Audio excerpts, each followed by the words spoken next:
production jabarani lajɛbagaw Mali kɔnɔ ani Mali kɔkan k'aw ladɔnniya k'a fɔ ko nin aw ka émission mandi kɛnɛ sigilen ye n'o ye Mifashe Instar ye. Mifashe Instar ye jɛmukan ye a bɛ lawaleya aw denmuso aw balimamuso Labati Dunbiya fɛ. An bɛ wuli ka se an ka seko ni dɔnko tigilamɔgɔw ma minnu baara la an ka jamana kɔnɔ art kɔnɔna na. Bi an wulila ka se belebele dɔ ma n'o tɛ mɔgɔ dogolen bilen an ka art kɔnɔna na ale tɔgɔ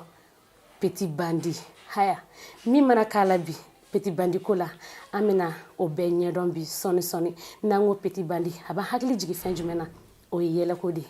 Ayiwa bi ta tɛ kɛ basi ye k'a n'a bɛ dɛsɛ an b'a fɔ ko Petit Bandi i ni ɲankuma. Bismillah, ça va? Ça va. Vous allez bien? Oui, ça va très bien. La famille? Basi foyi t'u la. A diyara n ye. Soyez les bienvenus. Merci. Bah. Donc Petit Bandi Oui. bi i ni Mifa production jabarani mɔgɔw de bɛ ɲɔgɔn bolo A diyara n ye. an ka émission tɔgɔ Mifashe Instar. Ok. Donc an wulila ka se yan bi an ni bɛna masala kunkurunin kɛ i ka actualité kan yarɔ o tɛna kɛ basi kɔni. Non, o tɛ kɛ basi foyi ye. D'accord. O bɛ diya n ye yɛrɛ de kosɛbɛ. Ok. Donc an b'a fɔ Petit Bandi yɛrɛ ye jɔn ye? Petit Bandi tɔgɔ a n'a jamu. Petit Bandi bɔra dugu jumɛn na? Petit Bandi sigilen bɛ yɔrɔ jumɛn na? An bɛ don min na i ko bi. Yala Petit Bandi furulen don wa? Petit Bandi si bɛ taa san joli la? D'accord. Ne ba i ka ɲininkali diyara n ye. Ne tɔgɔ yɛrɛ yɛrɛ Isa Traoré. Isa Traoré. Ne wolola Ɲɔnɔ mais Ala ye n sigiyɔrɔ bɛn Bamakɔ ma. Bamakɔ. Bon, ne parents service fɛnɛ de y'u se Ɲɔnɔ sinon Bamakokaw don. Mais Ala ye ne wolo Ɲɔnɔ. Donc n ye Ɲɔnɔnka de ye, n ye malien de ye, n ye africain de ye, wa n ye buna hadamaden de ye. Bon, n ye cɛgana ye. Gɔnna empereur extérieur a tɛ n kɔ a tɛ n ye. Cɛ. Donc an bɛ se ka kandidat bɛ se ka don. K'a fɔ n ye musotigi ye fɛnɛ parce que Ala ye kɔrɔ minnu di yan u furumuso u bɛ n minɛ i b'a fɔ u furu cɛ. Donc n tɛ se k'a fɔ ko muso tɛ n bolo. Voilà, muso bɛ n bolo côté fɛ. O ye Ala ta ni halisa Ala k'aw kan bɛn. Merci beaucoup. Donc siko yɔrɔ la an b'a lajɛ k'o ni zappe dɔɔni. Siko an k'o yɔrɔ zappe dɔɔni. N ye denmisɛnnin fitinin de fitinin dɔrɔn. Cɛ. I ni denmisɛnnin fitinin. Voilà, ni ye âge miiri ka. E ka yɛlɛn dɔɔni ta. Voilà, bon, ni ye âge miiri k'a bila yɔrɔ min na n bɛ yen de quoi sinon n ye denmisɛnnin fitinin. Voilà.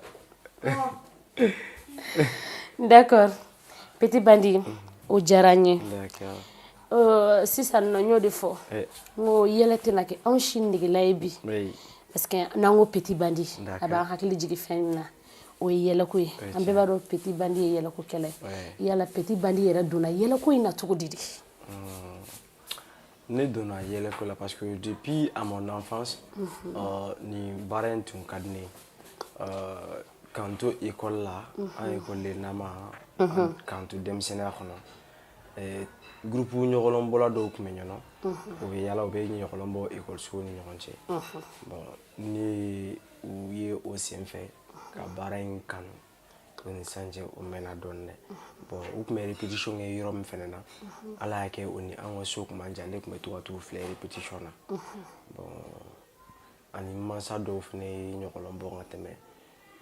Jifili ye n fa ye parce que n fa dɔgɔmuso cɛ don. Voilà. Donc n bɛ se k'o de f'i ye fɔlɔ. Yɛlɛko i ko i y'a daminɛ mɛn na e bɛ se ka a fɔ an ɲɛna i yɛrɛ donna la san jumɛn kelen yɛrɛ de la? Ne tilalen ka étude la en 2007 donc n taara pratique kɛ ka 7 ans ɲɔgɔnna kɛ pratique la dugu kɔnɔ ka sɔrɔ ka yɛlɛko daminɛ. Je pense que ne ye yɛlɛko daminɛ dans les environs de 2011 si je ne me trompe pas, c'est en 2011 ne y'a daminɛ donc 2012 ne participé à Maxi Vacances la Ala y'a kɛ n kɛra deuxième lauréat ye. Oui. Tiɲɛna. Donc 2013 n kɛra premier catégorie la humour la. Tiɲɛ yɛrɛ la i ni baara. N ba ni baara an bɛɛ ni baara. Depuis o waati donc an b'a fɔ ko e tun ye meilleur ye. Bon, je ne dis pas que je suis le meilleur mais je me défends très bien aussi. O ka ɲi halisa Ala ka Tanyo sabati akola. Amina Rabi. Ok, Petit Bandi. Yala ibi barawara jumɛnw kɛ ka fara yala ko ka ibi barawara kɛ. Bon, ne ka baara principal yɛrɛ ye courant dilan de parce que ne ye o métier ne ye école de kɛ donc ka o pratique de kɛ mais là où nous sommes n ka baara bugunatigɛ bɛnnen don comédie in de ma. Baaradege ka ɲi. O ka ɲi. Donc i bɛ courant dilan de kɛ kosɛbɛ Voilà, yɛrɛ. n ye courant dilanna de ye. N b'o dɔn kojugu. Hali sini i b'o o baaraw kɛ ka fara. Bon, hali sini ni n yɛrɛ ka sokɔnɔ ta banna n b'o dilan n'an ka famille mɔgɔw ta banna n bɛ t'o dilan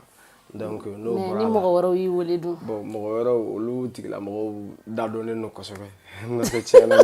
n ta man di mais mɔgɔ dɔw bɛ yen diyagoya don mɔgɔ minnu ye apprenti a la n tun bɛ baaradege la mun bolo ni o fɛ mɔgɔ dɔw mago sera ma a kɔnɔ n bɛ nin bila kɛrɛfɛ n bɛ t'olu ta kɛ parce que mɔgɔ bonyabaga de bɛ si la olu ye ne dɔn ne ni bi cɛ voilà. N y'o de fɔ an filɛbagaw n'an lajɛbagaw n ko yɛlɛ tɛna kɛ anw si negela ye bi bari anw bɛ Petit Bandi de fɛ yen nɔ donc nin waati in na Petit Bandi donc ka anw na yɛlɛ dɔɔni ani an kanubagaw. D'accord. Aw kanubagaw comme olu tɛ yan an kanubagaw tɛ yan fɔlɔ an k'a ko ye. Mais olu b'a ye. Olu b'a ye yɔrɔ olu ɲɛ b'a la bon ne ni e an bɛɛ ka jɛ ka yɛlɛ kunkurunin dɔ kɛ ɲɔgɔn fɛ tan. Awɔ yɛlɛ simple dɔrɔn e ka yɛlɛ tan ka sɔrɔ mɔgɔ ma kuma ni yɛrɛ ne bɛ fɛ k'e ka yɛlɛ qualité de layɛ fɔlɔ voilà donc nin t'e layɛlɛ la o fɛnɛ y'olu layɛlɛ a man gɛlɛn a ka nɔgɔn. Ni y'a ko ni y'o ziiri bannen don an bɛ ziiri kura de ta i ma ko ya an bɛ ziiri kura de ta sisan pep bon an ka nkalon de tigɛ an ka tiɲɛ de fɔ. Ayiwa. Non bon ni mun ka di e yɛrɛ kɔ e k'o choisi tan. Bon ni Petit Bandi yɛrɛ b'a dɔn min bɛ ne la yɛlɛ sisan nɔ. N'an ka question kelen fɛnɛ poser kun jumɛn ka jugu ka tɛmɛ diɲɛ fɛn bɛɛ kan mɔgɔ jugu ni diɲɛ fɛn bɛɛ. I dalen bɛ mɔgɔ min na o ka i janfa. O tɛ dɔ wɛrɛ fɔ tuguni. Masa saya. O tɛ. Dɔ masa bɛ sa a tigilamɔgɔ bɛ balo. Mais a donni ka jugu dɛ. A donni ka jugu mais a dan ye o wagati kɔnɔna ye n'o wagati tɛmɛra a bɛ tɛmɛ. C'est vrai. O man jugu. O man jugu ni diɲɛ fɛn bɛɛ. Ni fɛn t'i kun. Ni fɛn t'i kun o bɛ dépend Ala subahana ka masaya la. Ni fɛn t'i kun n'i tɛ k'i da balo sɔrɔ. N'i tɛ k'i da balo sɔrɔ ni Ala nana n'a ka natigɛ ye o bɛ nɔgɔya o tɛ. E ɲɛ b'a la dɛ e yɛrɛ k'a fɔ ne ɲɛna sa kɛ. Très bien bon fɛn min ka jugu ni diɲɛ fɛn bɛɛ i b'o dɔn ni kɔnɔboli ganila ni m'i bo kɛyɔrɔ sɔrɔ foyi man jugu kɔ mais soyons clairs mais a jateminɛ mais o de ka jugu ni bokɛ ye minɛ i m'i bo kɛyɔrɔ sɔrɔ suguba kɔnɔ walahi ni dɔrɔmɛ tan t'i bolo i bɛ fili bo ma c'est pas vrai donc allons-y. A tɛ tɛmɛ nin kan donc bi ta tɛna kɛ basi ye ka na bɛ dɛsɛ dɛ. Merci. N'i y'a daminɛ bali ye ne yɛrɛ ye yɛlɛ min kɛ a y'a fɔ k'o bɔ ne dafurugu fila la donc an y'a ye Petit Bandi i tun bɛ yɛlɛbugu la a ye yɛlɛbugu kɛ yɛlɛbugu tɛmɛna mais an bɛ don min na i ko bi an tɛ k'i ni koma ninnu ye bilen ɲɔgɔn fɛ yala problème dɔw bɛ yen nɔ. I bɛ problème dɔn ne bɛ Ala fo yɔrɔ la kojugu Mali comédien yɛrɛ tɛ yen problème bɛ ne ni mɔgɔ min cɛ ou bien problème de la ka tɛmɛ ne ni mɔgɔ min cɛ parce que diɲɛlatigɛ fɛn kelen de bɛ ne kunna wagati ni kunkurunnin de don i ni karisa tɛ jɛkulu kelen na mais a tɛ se ka kɛ hakilina kelen na o ye manamana ko ye. O ye tiɲɛ. Ne fana ka kɔn a ma n b'a wele téléphone na même il y a même pas 4 jours de cela comment ye ne wele a ko k'a ye n ka fɛn dɔ ye TikTok sanfɛ k'a layɛlɛ trop donc an ye kulonkɛw fɔ k'an ka barokɔrɔw fɔ ka tɛmɛ. Mais ko k'a ye fɛn dɔ ye k'a y'a layɛlɛ tolo mais i bɛ se k'o fɛn. Non bon ne ye video in kɛ sunkalo de kɔnɔ ce jour tiɲɛ de ka di Ala ye sun digilen don ne la quoi wala a bɛ sun digilen don ne la ne y'a ye mɔgɔ caman ka silamɛ furusiri kɛra n'i ye an balimamuso a digira dɔw la mais n bɛ se ka yɔrɔ walawala dɔɔni bi ne kɔni y'a kɛ misali de ye bi ni an balimamuso jateminɛ caman bɛ bɔ ka taa shisha la caman bɛ bɔ ka taa ko wɛrɛw la mun tɛ shishaw ni fɛngɛw ye alors que fɔlɔ pour que i ka sisi kun ye an baw da kɔnɔ fo n'a kɛra gabugu sisi c'est vrai bon sisan an ka du kɔnɔnaw yɛrɛ la an bɛ sisa sigi an n'an baw b'a min ɲɔgɔn fɛ ça fait rien parce que bon c'est quelque chose qui fait très mal n ko vidéo in kɔnɔna la n ko sisan kɔni bogotigini ɲɛnama tila bɛɛ furu la n'u ye ala minɛ k'a tɔ to bébé allons-y au chicha ani bébé en venant tu m'amènes du goût n'o tɛ n ko n'o bɔra la n k'a ɲuman tila bɛɛ furu la donc kuma in yɛrɛ bɛɛ filɛ nin ye wala ne y'a dabɔ kulonkɛ dɔrɔn de kama mais vidéo kɔni taara ten ni rien d'autre donc vidéo taara ten mɔgɔw y'a minɛ ɲuman na dɔw y'a minɛ ni ɲuman ye dɔw y'a minɛ ni kolon ye bon minnu y'a minɛ ni kolon ye juste n kɔni b'a kɛ dɔrɔn pour la sensibiliser parce que c'est quelque chose qui n'est pas bon. C'est vrai. I ni mɔgɔ wɛrɛw bɛ comédie kɛ ɲɔgɔn fɛ sisan nɔ ka sɔrɔ i yɛrɛ kelen tɛ. Ne ni mɔgɔ wɛrɛw bɛ baara kɛ ɲɔgɔn fɛ. Team ye team Petit Bandi ye. Ne page ye ne ta ye. Mais n ye mɔgɔ minnu wele n ka famille mɔgɔw don. Donc a bɛ i n'a fɔ u yɛrɛ taw don. Nin ta ye nin ta ye o t'anw fɛ yen. Ni fɛn min sɔrɔla dɔrɔn i bɛɛ de ta ye. Parce que fɛn o fɛn bɛ diɲɛ kɔnɔ mɔgɔ si tɛ yen k'i n'i ka fɛn ni min ta lahara. I ni mun bɛ taa o bɛ tɛmɛ ni Ala sɔnna wa taala cɛ. C'est vrai. Donc Mafa n ye Mafa gɛrɛ na mais ɲɔni ka Mafa gɛrɛ na n ye Layiri gɛrɛ na fɔlɔ. Après je lui ai dit Mafa nous sommes de la même famille aussi n y'a wele ka na donc ka tila ka denmisɛnnin wɛrɛw wele ka gɛrɛ na fo sisan n'olu de bɛ ka baara kɛ. N'olu de bɛ ka baara kɛ ɲɔgɔn fɛ. An filɛbagaw an b'a fɔ hakilila jiginna ko nin aw ka émission man di de halisa n'o ye Mifashe Instar bi ani Petit Bandi de bɛ ɲɔgɔn bolo yɛlɛko in kɔni a tɛna kɛ anw si negela ye bi halisa an bɛ tɛmɛ ni an ka kow ye Petit Bandi e yɛrɛ filɛ nin dumuni jumɛn de ka di e Petit Bandi yɛrɛ ye kɛrɛnkɛrɛnnenya la. Dumuni min bɛ yen ko ne tɛ se k'a fɔ n fara la diɲɛ kɔnɔ b'o dɔn o ye yaasa de ye. Yaasa. Ani dɛgɛ. I kelen fila. Ne muso kɔni n'a bɛ se yaasa dilan na hali ne dimina a kɔrɔ n'a bɛ fɛ kɛlɛ ka ban dɔrɔn a ka yaasa tobi hali n'a m'a sigi yɔrɔ fɔlɔ a kasa dama wala n bɛ yafa. Ayiwa hali ni tɔgɔ fɔ ma kɛ faamuyaliw ka sɔrɔ kow la. Ani dɛgɛ. Donc n'o fila dilanna dɔrɔn Petit Bandi ka ko bɛɛ lajɛlen ka ɲi. C'est vrai. Ayiwa dumuni jumɛn de bɛ yen sa k'o man di Petit Bandi ye. Bon ne y'o fɔ dɔw bɛ bon mɔgɔninfin bɛɛ n'i ka fɛn kanu ta bɛ de. Tiɲɛ yɛrɛ kɔni na ne muso n'a ye to tobi ne fɛ yen a b'i jija a bɛ dumuni wɛrɛ tobi kɛrɛfɛ sinon ne nana sɔrɔ n ka so kɔnɔ a bɛ t'u ka so ka sɔrɔ ne yɛrɛ ma fɛn fa ye. A bɛ t'u ka so. Awɔ ka sɔrɔ dumuni wɛrɛ parce que i bɛ ne ka nasɔngɔ sara don. N'i y'a tobi e kelen bɛ se ka don problème t'a la mais fitinin tobi fɛn dɔ dilan kɛrɛfɛ k'o bila ne nana ne k'o dun wa ne m'o sɔrɔ dɔrɔn a bɛ n ka nasɔngɔ sara ou bien a bɛ t'u ka so. Awɔ. Ayiwa. O kelen to man di ye. Togo kɔni t'a la fiyewu. Ouais parce que Togo la ne pinina Togo la fo k'a ban. Je te mens pas hein. Anw ka famille na anw bɛ se ka 3 mois 4 mois kɛ to tɛ tobi mais don dɔ ni maman ye to tobi ne ko n t'a dun bon Olivier bɛnna ni o ye donc e tɛ nasɔngɔ bɔ e t'a dun an ye min kɛ tobi ka to a ye ma bɔ bon ni ne yɛrɛ ye mugu ye fo ne ja bɛ tigɛ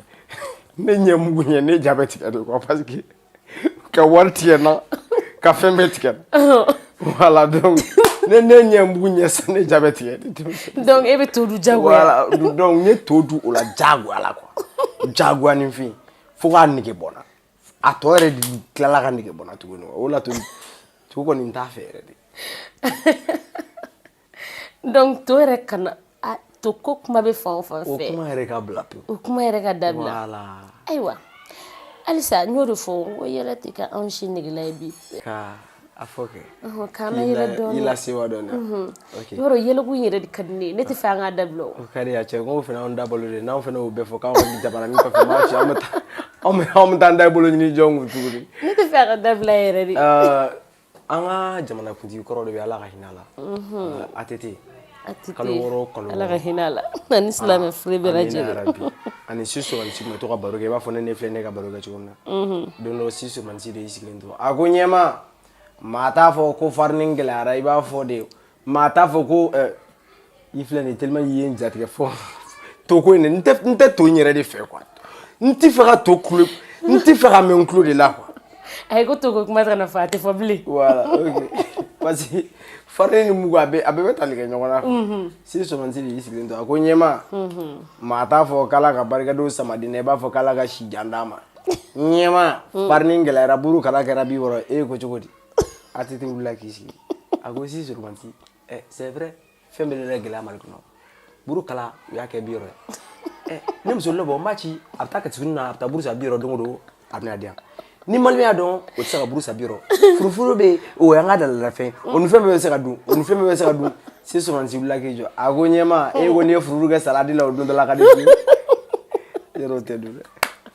sa furu la ne bɛ faga ni gɛlɛya yan bi kuma tɛ kɛ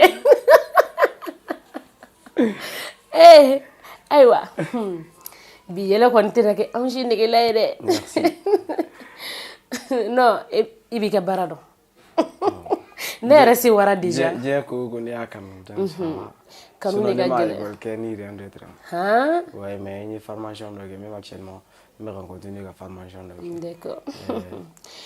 yala petit bandi gɛlɛya tɛ baara in kɔnɔna na gɛlɛya t'i ni mɔgɔ cɛ kɔni ne bɔra pour fɔ n ka kuma kɔnɔna la gɛlɛya tɛ ne ni mɔgɔ ni ɲɔgɔn cɛ alihamdulilayi parce que ne bɛ n parents fo kojugu o ye kuma kelen de don ne kunkolo la karimasina être artiste ne veut pas dire que i ma bɔ famille marali la c'est vrai toujours i kɔfilɛ i danbe la anw ye danbetigi o t'i kɛ danbetigi ye anw ye jamatigi o t'i kɛ jamatigi ye i yɛrɛ o de b'i ka danbetigiya sinsin ani kɛwale o de b'i n'i kanubagaw kanu don ɲɔgɔn na o ye tiɲɛ tugu mɔgɔ kɔ mɔgɔ min y'i kanu kana tugu waritigi kɔ kana tugu sanutigi kɔ kana tugu jamatigi kɔ tugu mɔgɔ kɔ mɔgɔ min y'i kanu o t'i la mɔgɔ t'i sɔn dɔn i la donc mɔgɔ min ye ne kanu ne kelen don bɛɛ kanu hali mɔgɔ minnu ma ne kanu ne kelen don ka bɛɛ kanu kanu tɛ tɛmɛ o kan gɛlɛya foyi tɛ diɲɛ kɔnɔ ne ni maliyɛn artiste foyi ni ɲɔgɔn cɛ comédie dɔrɔn tɛ dɛ hali dɔnkilidala rappeur i t'i miiri rappeur ba foyi la ko ne ni mun ka contact tɛ ɲɔgɔn bolo k'an tɛ ɲɔgɔn statut la n'an famara ɲɔgɔn ma k'an tɛ ɲɔgɔn wele rappeur kɔrɔba dɔɔnin tɛ yen ko lien tɛ ne ni mun ni ɲɔgɔn cɛ ni mun ka kungo bɛ yen n bɛ taa pareil comédienw bɛ ten a denmisɛnnin fitinin denmisɛnninw fara a mɔgɔkɔrɔbaw kan même Kante yɔrɔ ne n'a tɛ groupe la avant an kun bɛ groupe kelen na dimanche samedi tɛmɛnen j'ai joué avec Kante ballontan na Kante c'est ne ni Kante ma ɲɔgɔn dɔn Bamakɔ ne ni Kante ye ɲɔgɔn dɔn depuis ɲɔgɔn de an ye école daminɛ 4e année kana fo kana an bɛɛ kelen ka defuw sɔrɔ san mun na voilà après ale taara Yɛrɛbugu la ne y'ale yɛrɛ de Yɛrɛbugu la ka sɔrɔ ka na donc ni an ye faamuyali kɛ Yɛlɛbugu kanu don ne la Kante de kama ou bien non bon n bɛ se k'a fɔ d'une côté Yɛlɛbugu kanu don na Kante kama parce qu'en ce moment n tun b'ale dɔn Yɛrɛbugu la et puis j'avais un frère là-bas aussi Idrissa Traoré c'est mon frère donc olu fila de y'a to n ye Yɛlɛbugu fɛnɛ dɔn ni n taara voilà d'accord faamuyali sɔrɔla o la an y'a ye baara o baara gɛlɛya b'a la i n'a fɔ nɔgɔya b'a la mais e yɛrɛ bɛ se k'a fɔ i ye gɛlɛya jumɛn de sɔrɔ i ka baara in daminɛ ani sisan cɛla la e ye gɛlɛya jumɛn de sɔrɔ a la bon le début c'était pas du tout facile parce que côté familial là a ye n sɛgɛn dɔɔnin mais pas trop parce que n ye kuran baara min kɛ a kun ka di n famille mɔgɔw ye n ka taa o de chemin fɛ mais n y'a yir'u la depuis à mon enfance ni baara in ka di ne ye kuran baara in métier de don ne t'a fɔ ko n b'a bila pepewu dɛ mais a y'a to n ka nin fɛnɛ kɛ n papa n ye kuma min f'i ye n papa ye n wele k'o kelen de fɔ n ye n kana drogue ta n kana gulɔ min n kana jouer min fɛn o fɛn bɛ yen k'a bɛ se ka maaninfin bɔ a hakili kan n k'a bɛɛ lajɛlen to yen n'o don ne y'a dɔn n bɛ se k'o bɛɛ to yen n ka taa n y'a fɔ a ye ne t'i n somɔgɔ dɔn a bɛ se ka kɛ dɛ buna hadamaden i somɔgɔ ka ca min bɛ nin kɛwale masina ninnu kɛ ne tɛna kɛ maa fɔlɔ ye maa min b'o kɛ du kɔnɔ bon n y'a kɛ ten fitini fitini maa minnu bɛ yen ko a man d'u ye bon ni n tora ka taa marché la ni dɔɔnin sɔrɔla ne nana min sɔrɔ k'o gosi kɛrɛfɛ o tɛ fɛn fɔ ni caman sɔrɔla ne nana kumu bon n ɲɛ b'a la cɛnin ka fɛn a ka fisa quoi a y'a to a y'a to a ye dugawu k'a ye a bɛ ɲɛ sɔrɔ ko ye donc parents ta ye ni dɔɔnin bɛ ka sɔrɔ dɔrɔn olu d'a mu voilà ni dɔɔnin dira o ka ɲi d'accord halisa ala ka dɛmɛ o kɛ amina yarabi bara o bara n'i b'a la n'i y'a kanu i bɛ se k'a kɛ an kun bɛ yɛlɛ bugu la i b'a dɔn an kun bɛ se ka kalo 6 kɛ an kun tɛ yɔrɔ sɔrɔ ka jouer je vais pas te mentir et puis diɲɛ don o don jeudi an kun bɛ taa répétition na walayi an kun bɛ se ka kalo 6 kɛ ka sɔrɔ a ma jouer bon tuma la ne tun bɛ pɔn tigɛ n sen na pour que ka taa palais la k'i la ne delila ka taa Gawo 1500 i b'a dɔn ɲɔnɔ 1500 ka di a don j'étais avec Ouzbi Blasco bon Blasco rappeur dɔ tun bɛ Blasco et puis Tyson bɛ Francis sisan et puis Fode Musa an kun ka ca dɔɔnin quoi an kun taara mouvement mɔgɔ dɔw ka fɛngɛ la mais i b'a dɔn ɲɔnɔ 1500 in ka di an ye 200 tɔmɔ han ja i t'a dɔn ko 200 k'a ka ca f'i k'a tɔmɔ k'a sɔrɔ sɛgɛn b'i la walayi 200 ka ca an ye te san Gawo bɛ dumuni dɔ feere ko ɲɛbɛ k'o san parce que kɔngɔ tun n'an faga ka ji san a bɛɛ n'ala cɛ 200 barikalen de bon Mali Dieu merci ni Kidal tɛ Mali région tɛ ne ma deli ka taa yɔrɔ la ouais a cercle fɛnɛ ka dɔgɔ ma se yɔrɔ min na ni Kidal tɛ bon Kidal curiosité bɛ na hali sini sɔgɔmada fɛ j'ai envie d'aller. D'accord ala ka sira nɔgɔya n'i ka hɛrɛ b'a la amina yarabi et puis a sanfɛ sira ma dɛ ala ka sira nɔgɔya n'i ka hɛrɛ b'a la o de ka gɛlɛn fɛn dɔ bɛ yen o ka di mɔgɔ ninkun ye mais i ka hɛrɛ t'a la donc an tɛ ala deli o siraw kan Petit Bandi e yɛrɛ bɛ se ka mun de sɔrɔ sisan k'a fɔ denmisɛnnin minnu bɛ ka wuli aw kɔ ka don nin yɛlɛko ninnu kɔnɔna na k'a kanu b'u la e bɛ se ka mun de sɔrɔ ka fɔ ye ladilikan na yaasa o fana kana taa sira jugu fɛ ka sɔrɔ ladilikan ne bɛ min sɔrɔ ka fɔ ye dɔrɔn i ye comédien ye o t'i kɛ maa molobali ye c'est vrai pourquoi comédien cɛkɔrɔba dɔw bɛ yen ni mɔgɔw denmisɛnninw gɛrɛla u bɛ ci dɔw wɛrɛ tɛ an yɛrɛ ka comportement yɛlɛko in ye e ka baarakɛminɛn de ye i b'i balo a la i b'i fa balo a la i b'i ba balo a la i b'i fini fɛrɛ bɔ a la wa i bɛna muso furu k'i to a la donc o bɛ ko o ko la o ta n'i bolo 2 ye ne ni e ka taa gɛrɛn kelen na sisan ne y'a dɔn ne ka kumakan bɛ kɛ dɛ ne b'o bila kɛrɛfɛ ka kuma wɛrɛ ta parce que c'est mon outil de travail e kan ka taa wari de sara k'a filɛ ne k'a kɛ kɛyɔrɔw de b'a la bon u k'u jija n'u ni mɔgɔkɔrɔba min ye ɲɔgɔn ye au lieu que u k'a ka fɛn ivre kɔrɔ ta k'u f'a ye u ka s'a ma ni majigin ye adamaden i majigin i mɔgɔninfin ɲɔgɔn ye o t'a yira k'a fɔ ko tu es faible c'est vrai o ye buna hadamadenya yɛrɛ taabolo ye maɲɔgɔnlɔn minnu bɛ yen k'u b'o ta dɛ mais inspiration ɲini c'est tout à fait faux c'est archidiquement faux excitant ti mɔgɔ si bila ka inspiration ɲini sufɛ ne bɛ se ka 6 mois 7 mois kɛ i b'a sɔrɔ ne bɛ da diɲɛ don o 7 heures mais 10 heures ne bɛ wuli mais à partir de 14 heures ne bɛ n da vers 17 heures comme ça n bɛ wuli n'a sɔrɔ ni baara tɛ n bolo n bɛ su bɛ ban n ka so kɔnɔ inspiration ɲini de la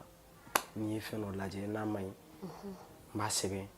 donc n bɛ n proche dɔ ɲininka a la an b'a fɔ ɲɔgɔn bɛ ɲɔgɔn sɔn hakili la comédie filɛ a ka nɔgɔn wa a ka gɛlɛn wa diɲɛlatigɛ taabolo bɛ ten an ka san denmisɛnninw n'i y'a jateminɛ n'u ma taa nɛni kɛ video la u bɛ taa i ka hakɛ to muso forme bɔ n'importe comment alors que a tigilamɔgɔ don dɔ a bɛ se ka furu n'a furula a denw image tɛ perdre réseaux sociaux image tɛ perdre dɛ e mana effacer cogo cogo i b'a sɔrɔ dɔ y'a ta k'a bila kɛrɛfɛ hali n'a kɛra 100 000 ye i salen kɔfɛ n'u m'a bɔ don min ni bi fɛnɛ tɛ kelen ye u b'a bɔ k'a yir'i la donc n'i ma i bɛ diɲɛlatigɛ ko o kɛ a kɛ i ka ɲɛ o ka fisa don dɔ i denw ou bien i mɔdenw ka lagosi ni i yɛrɛ ka kɛwale ka sɔrɔ u yɛrɛ ma fɛn kɛ adamaden i bɛ bi la mais i ka ɲi miiri sini fɛnɛ na min bɛ nali Ala subahana wa taala bolo o ye tiɲɛ donc k'a f'u ye comédie ni mun bɛ fɛ ka don a la cɛ la bienvenue nka a tɛ taa hakilisigi basigi muɲu ani sabali kɔ et puis i man ka ye fan bɛɛ i man ka i ka comédie ne delila ka bɛn ni comédien dɔ ye c'est sûr a bɛ jouer ni fini min ye a ka pièce la o b'a la dugu kɔnɔ yala la a kumana n fɛ dɔrɔn n ye min kɛ k'a jaabi a tigilamɔgɔ b'a dɔn mais après n y'a wele kɛrɛfɛ min kan ka fɔ a ye k'a fɔ a ye n'i kan ka jouer ni fini min i kan ka jouer n'o ye scène ou bien n'i kan ka jouer ni min ye yɔrɔ min na i kan ka jouer n'o mais k'a fɔ k'i b'o ta k'o kɛ i ka dugu kɔnɔ yalalikɛla e tɛ nafa foyi sɔrɔ a la o e tɛ fɛ ka kɛ foyi y'a la o c'est vrai mɔgɔ o mɔgɔ bi e ye o la ten a tigilamɔgɔ tɛ wari sara a tigi filɛ dɛ parce que a b'e dugu kɔnɔ banaliman ten ni dugukɔnɔmɔgɔw ye sawura wɛrɛ la donc i ka ɲi minɛ ni o sawura ye min ni i ka image tɛ kelen ye ni min bɛ fɛ k'i ka image lajɛ o bɛ t'i lajɛ de o donc Ala k'an sutura dɔrɔn et puis c'est tout. Amina ya Rabbi. D'accord. Et Petit Bandit. Oui. An b'a fɔ ko an ka émission bɛ ɲini ka se a kuncɛyɔrɔ ma. Ala kelen. Hakilila jiginna an b'a fɔ Mifa production kanubagaw an ka émission man di kɛnɛ de kan halisa Mifa chez Instare ko bi ta bɛ Petit Bandit de la donc yɛlɛ tɛ na kɛ an si negela ye bi Petit Bandit. Naam. E yɛrɛ bɛ se ka mun de sɔrɔ sisan duwawu an ka jamana bɛ lahalaya min na e bɛ se ka duwawu jumɛn de kɛ e bɛ se ka ladilikan jumɛn fana fɔ o ko la Mali ka di ne ye dɛ ne ka sunɔgɔbaliya yɛrɛ Mali se ma la tellement Mali ka di ne ye walahi je te mens pas ne y'a mɛn ko fɛn dɔ kɛra jamana kɔnɔ k'a bɛ a ye jamana kɔnɔden dɔ tɔɔrɔ walahi ne bɛ su bɛɛ b'an kasi la walahi Mali ka di ne fo k'a faga o la to Amérique visa a di ne ma 100 ans France diɲɛ jamana o jamana bɛ yen k'a ka di a bɛ visa n'a passeport di ne ma 100 ans ko ne tɛ ka taa baara la ne yɛrɛ don ko n ka taa n sigi mɔgɔninfin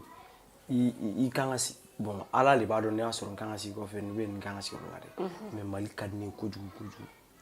a bɛ se ka kɛ sini n bɛ se ka taa sigi kɔfɛ dɛ o hakilina bɛ na mais an bɛ don min na i ko bi o hakilina yɛrɛ tɛ ne la a bɛ se ka kɛ sini a bɛ se ka kɛ dɛ comme image n'i y'a tigɛ dɔw b'a n'i taara don min na o b'a tigɛ k'a tugu ɲɔgɔn na ka bɔ a jara tugu a la maa si kana taa bɔ a jara tugu na Ala ni kira an bɛ don min na i ko bi Mali ka di ne ka tɛmɛ diɲɛ jamana bɛɛ kan bon hali ne taara jamana wɛrɛ la ne tɛna se ka k'o jamanaden i b'a fɔ ko ne ye maliyɛn ye cogo min na c'est vrai voilà donc bamananw bɛ zana dɔ fɔ malidenw an ka bɛn suko ni dugujɛ cɛ jɔn de b'a gindo dɔn mɔgɔ si maa minnu nata dayɛlɛ olu nata falen tɛ maa minnu ye dɔɔni ɲini olu ma foyi sɔrɔ dɔɔni kɔ kafa ni kaba kafa ni yada kile ko sangara ye maaya la an k'a bila an kunna ko ja bɛ ban wari ye kungo ye fantanya tɛ lebu ye adamaden i yɛrɛ dɔn o de ye dɔɔni fɔlɔ ye wa se i yɛrɛ la o de ye sena fɔlɔ ye nka kɛlɛ o kɛlɛ filɛ nin an ka dugukolo in kan bi i b'a kɛlɛ kun dɔn ɲumandɔnbaliya kɛlɛ n ye fɛn dɔ kɛ karimasina ye a m'a dɔn ye ni a tigilamɔgɔ m'a dɔn ye Ala b'a dɔn ye wa Ala b'i sara ni a ye maliyɛnw maa si tɛna bɔ jamana wɛrɛ la ka na anw bɛn ni anw yɛrɛ dama tɛ an ka yafa ɲɔgɔn ma an tɛgɛ di ɲɔgɔn ma an ka don da kelen fɛ an ka bɔ da kelen fɛ n ye fila ye n ye bɔbɔ n ye maraka n ye kadɔ n ye sinafɔ ye siya o siya bɛ Mali kɔnɔ n da tɔgɔ sera min dama n tɔgɔ ma se min dama an bɛɛ de ye joli kelen fɔlɔ n'i y'a jateminɛ Mali maa wɛrɛw ka kuma de tun bɛ na fɔ yan ka kuma ko tɛ taa fɔ yɔrɔ wɛrɛ mais bi an ka kumaw dalen don lafiya kɔnɔ diɲɛ fantan ani naani bɛɛ lajɛlen fɛ n'i ye an ka jamana jateminɛ empire baw bɔra ni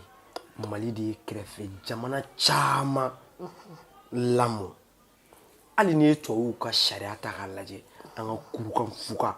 wallahi tubabuw ka sariya dɔw bɔra a kɔnɔ ɲɔna an ka ɲɛsin maa wɛrɛ taw ma an ka kurukan fugaw bɛ yen an ka empire mandenw olu ma bɔ an ka diɲɛlatigɛ fɛn bɛɛ b'an bolo yan ala kama kira kama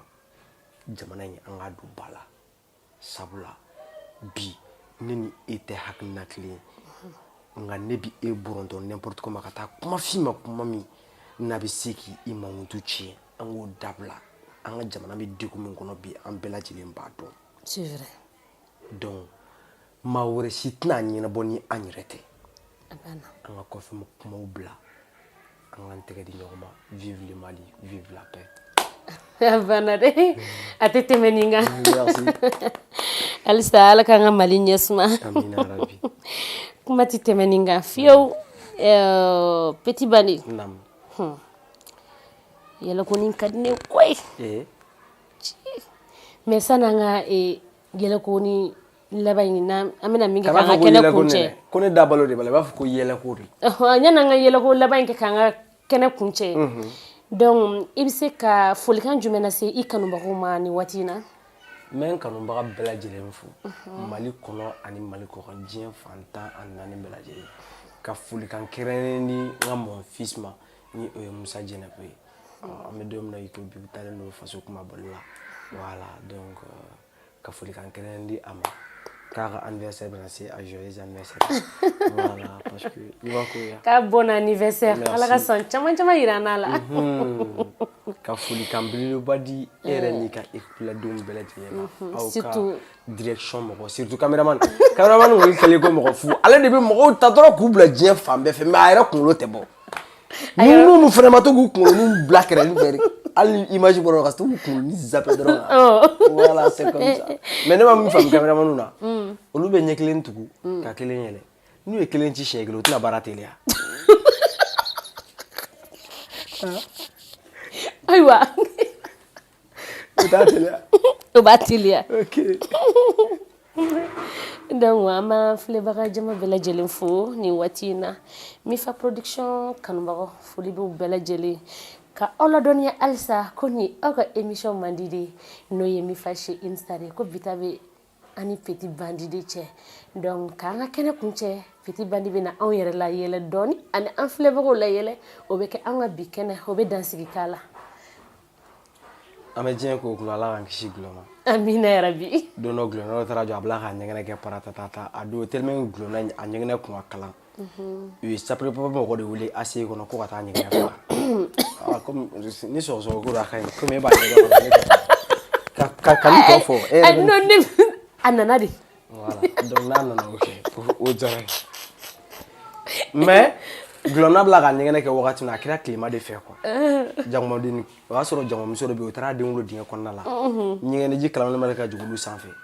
jakumadenni kelen sagi kun bɛ ten ko ko tilemafɛ sanji filanan de y'i da waga ɲɛgɛnɛji dɔɔni to o da kɔnɔ o sinna ko wasa in n'a kɔkisɛ n'i tilala ɲɛgɛnɛkɛ kɔnɔna fɛn dɔ b'o ka di a tilala ɲɛgɛnɛkɛ dɔrɔn a ye bo ci para jakumaba yɛlɛma wasa in n'a san bɛrɛ jugu dengi gajɛgɛ di ne ma a tɛ tɛmɛ nin kan non a tɛ tɛmɛ nin kan Mifa production jabaranin kanubagaw n y'o de fɔ n ko nin bɛ dansigi kɛ an ka bi kɛnɛ na an b'a fɔ an kanubaga bɛɛ lajɛlen a kana ɲinɛ a kan aw abonné an ka chaîne na ani j'aime baden a k'an bɛn diɲɛ waati wɛrɛ